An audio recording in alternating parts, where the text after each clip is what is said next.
What's up, everybody? It is Halloween!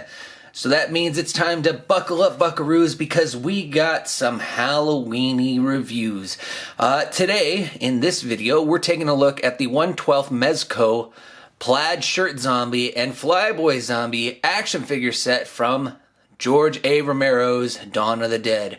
Now, these figures were actually some of the very first Mezco 1/12 figures I put on pre-order and purchased, and it took a long time for them to get to me for some reason. I don't know why. In any case, I held off on reviewing them because I wanted to wait till Halloween to have something Halloween-y and spooky and scary to review, and these figures are probably some of my favorite zombie figures to have ever come out ever at all in the world, in the universe. Take a look at the side of the box. We just see the iconic logo for Dawn of the Dead, the film. If you haven't seen it, you really should. And then on the back, we see all the items included inside the box, the figures, a couple of stands, some display stand attachments, and a pistol. And then on the opposite side, another logo with Mezco Toys. What is that? Mezco Toys. By collectors, for collectors, and their little logo as well. Yes, let's take a look at the figures. Well, here they are, Flyboy and Plaid Shirt Zombie. Man, I love them. I've always loved these characters from the zombie films that I've watched as a kid, and yeah, they're very detailed, especially for Flyboy. Very much has the character's face. I don't remember the actor's name. It's been a while actually since I've seen the movie, but it is very much perfect. It just looks exactly like him, has his little zombified face on there. And then we have the Plaid Shirt Zombie. If you've seen the movie Dawn of the Dead, you know that this guy kind of creeps up on them while they're refilling their helicopter. Pretty good. It's pretty good. This guy looks even more detailed than Flyboy. Let me just lower his arms there. You can see that he has he's pretty much like Toxic Avenger. He has one eye kind of just busted, bulging out, and some scarage on his chest and on his face, and he just looks absolutely amazing. Look at that. Taking a closer look at the Plaid Shirt Zombie, wow.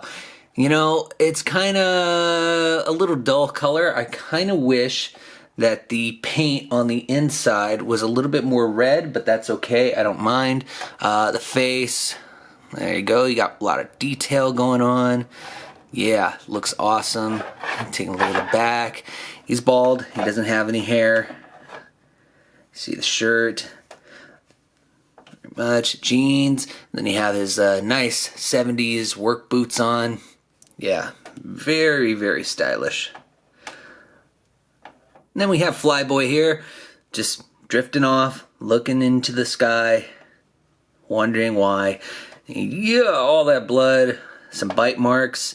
In the movie, he turned after being attacked by a horde of zombies, and he got left in an elevator.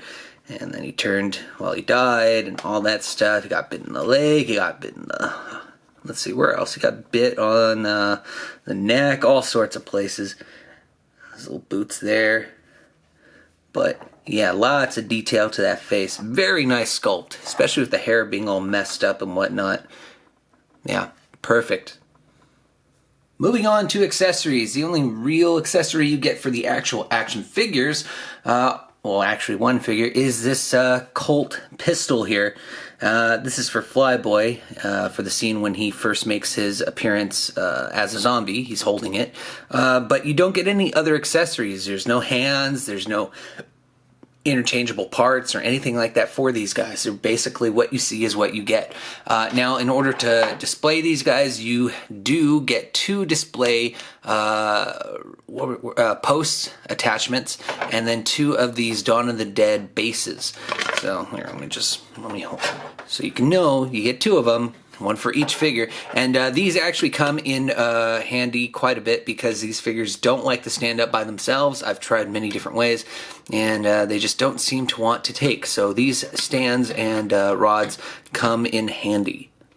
I am going to let you know right now that Flyboy's pistol is hard to put into his hand. Maybe you can slide it into his belt or something, or into his pants if they weren't all sewn together with his shirt, it seems. But it is a little bit difficult to reenact the scene where he has the pistol dangling from his hand when he first walks out as a zombie, but that's okay. Let's move on to articulation. Now, of course, you can rotate at the head, full 360 like so, but his head is permanently bent like that at an angle, so that's just how the sculpt is. Anyways, going on to his shoulders and down to his legs. Now, articulation is hindered by the shirt. It's always going to be like that with these figures. Again, these aren't meant to be like, you know, posed every minute, every day.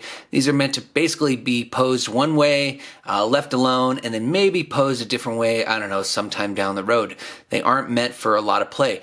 But showing you here, you can lift the arms up about that much. You can fully rotate 360 at the shoulder, and then you can bend at the elbow. I believe you have a double joint going on there. I can't tell, but it should be a double joint right there. You can rotate the hand at the wrist. Finding it hard to say rotate a lot. And you can bend down and whatnot. Fingers don't really move, of course, because why would they? You do have some chest articulation. It can bend forward a little bit. You can feel that maybe, is there something in there? Feels like, yeah, there is some movement, but it's a very tight fit. I don't know why it's not a little bit looser, but I guess it shouldn't be because he's a zombie.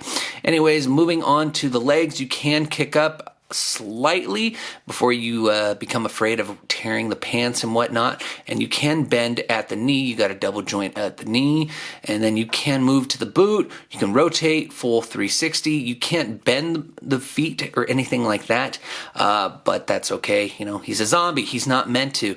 And you can rotate at the hip, have him turn, swing, all that stuff. So you do have a fair bit of articulation, and the same can be said with Plaid shirt zombie here. Again, it's just the clothing that comes into play. It's always going to be hindering these figures. And if you want, yeah, you can see the articulation in the chest, but just really tight. So yeah, there you go. There's your articulation for these zombies.